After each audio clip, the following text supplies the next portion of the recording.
Greetings, deceivers and non-deceivers. This is Insane Orangutan.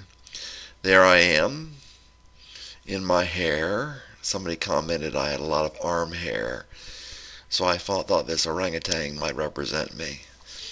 And he's locked up, and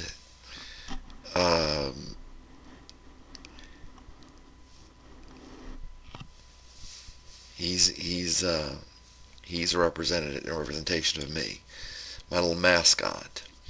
I wanted to talk about servant leader. I don't believe this is biblical. I know this is not biblical, because many people would say, "Oh, I'm your servant leader."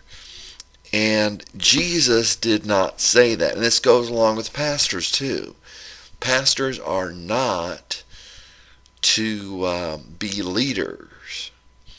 Pastors are not to be leaders because Jesus said there was one leader. And a lot of it comes down to who is the greatest. And it's the idea that if I get a degree, and I study Greek and Hebrew, and from what I've heard, that's about all that they study. They don't really study the Bible, they study Greek and Hebrew. So what you have is foreign language experts, ancient foreign language experts mostly, and there's very little on the Bible from what I've heard, from what I've heard. Somebody said, I went to Bible college, learned Greek and Hebrew. I think it said Greek and Hebrew and Latin and something like that, and whatever it was, Greek and Hebrew and Latin, and that's it. And, that's all the person learned. And all of a sudden they're a leader in the church, and people are supposed to follow them. But Jesus said to follow him. Jesus said in John 10 that he is the good shepherd. So there is no other good shepherd. There might be shepherds that are good, elders in a church, but there is no other good shepherd. Jesus said there was one shepherd, one flock and one shepherd, he said in John 10. And I didn't think to mention that. But start out here in Luke 22, verse 24, and continuing from there. And Jesus was seeing that they were arguing. And it said, and there was also a strife among them, which of them should be accounted the greatest. And I'm using my electronic Bible.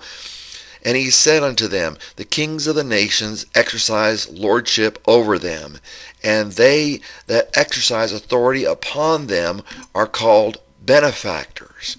So Jesus is saying this is not the way it's supposed to be.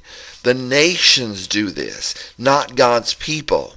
Exercise lordship over them, and they that exercise authority upon them are called benefactors. But ye not so, but he that is greatest among you, let him be as the younger. And that's the idea that the older is supposed to have the authority.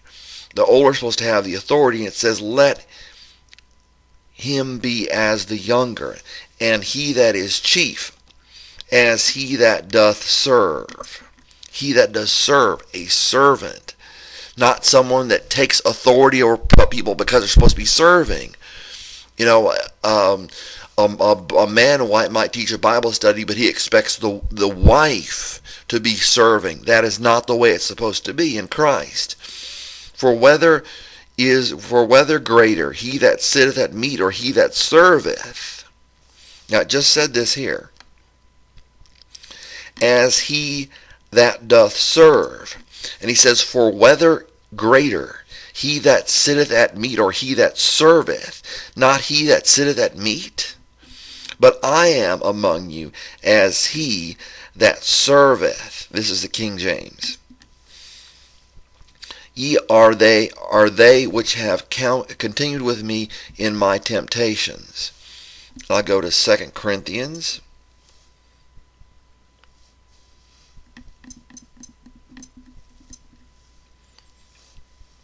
(1:24). 2 Corinthians 1:24. The first one was Luke 22:24 and following. And it says, not for that we have dominion over your faith, but are helpers of your joy. For by faith ye stand. Not by a ministry ye stand, not by a church ye stand, but by faith ye stand. For not, it's in one situation, or in one translation it says, not that we lord over your faith. It says, not for that we have dominion over your faith. Think of the Pope, and everybody wants to be a Pope. They'll say the Pope is wrong. Jesus is supposed to be the Christ. There's no supposed to be replacement, no vicar, which means replacement of Christ. But Jesus is supposed to be in command. And I'll look what the other translation says. But it says not for that we have dominion over your faith, but are helpers of your joy. For by faith ye stand. Let me see what the other translation says. Not that we have lordship over your faith. And I've seen that before. It wasn't so much over the faith, but the idea was we were in charge here, because it really wasn't dealing with faith of the church I was with. Again, Revelation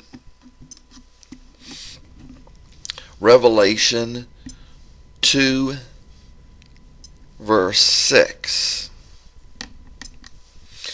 But this thou hast, that thou hatest the deeds of the Nicolaitans, which I also hate. Nico means I conquer, and Laos means the people. You're not supposed to conquer the people in Christ.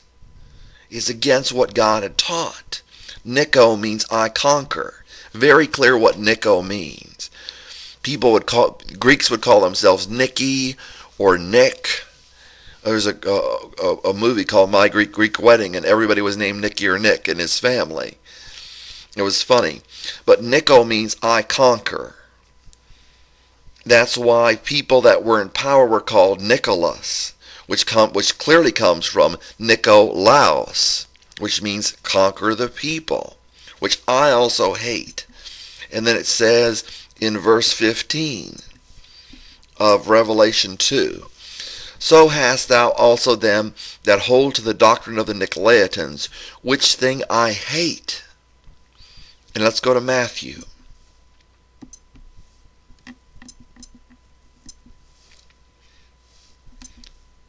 (23) and verse 8. Matthew 23, verse 8. But be, and I could go before this, but I don't think I will. But be not ye called rabbi. But be not ye called rabbi, which means teacher. For one is your master, and let's see what the other translation says. For one is your teacher, the Christ, and ye are all brothers. And you are all brethren, it says in this translation. And call no your father, and call none your father upon the earth. For one is your Father, which is in heaven. Jesus wasn't even calling himself Father. Neither be ye called masters, for one is your master. Let's see what the other translation says. Neither be ye called masters, for one is your master, Christ. Now, does it matter that we're not calling ourselves masters, but that we're being masters? Jesus says, for one is your master, Christ. That means not only not to call people master, or not to be called masters, but there's only supposed to be one master. And I've got a picture of a sunset here at the end, near my apartment, or in my apartment complex. But he that is greatest among you shall be your servant. That means if somebody is greater than us, and he is not our servant, that means, washing our feet. That, as Jesus did, then that is not among you, as it says in verse 11, 23:11, Matthew 23:11. the greatest shall be your servant. So, among Christ's people, the greatest is the one that gets the water for somebody, or that gets food for somebody, or that washes feet, or that takes coats. That's the greatest. And whosoever shall exalt himself shall be abased, and he that shall humble himself shall be exalted.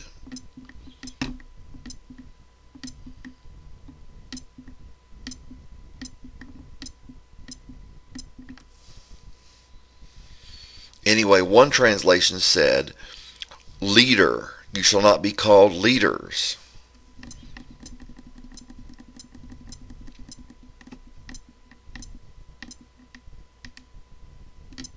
You shall not be called teacher, which is what they call pastors.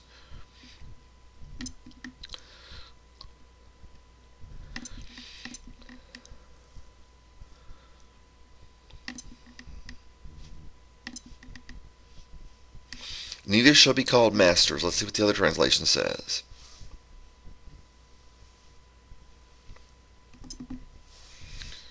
Okay. But that's the idea of leader. I think it says it in another translation. I don't want to get the Bible now because that would take up more time. But look it up yourself. Matthew 23, 8 through 12. Whoever shall exalt himself shall be abased. The preacher is exalting himself. He's allowing himself to be exalted, as the Pope is. The Pope took that position. It wasn't forced upon him. The preacher took that position. Church is not biblical. It's not biblical. And people that do not do what Christ says, they'll be in hell. Because either you have Christ as master, as Jesus said, or you don't. And if you don't, there's a certain place you will go. I don't mean a specific place. I mean there is a definite, sure place you will be. Either we are the lesser, we are the younger. We are the slave, I think was probably a better translation than servant. Think of your preacher as a slave. You can't do it because he's the boss. He took that position as the boss. He's made himself into the boss. And I could go back again.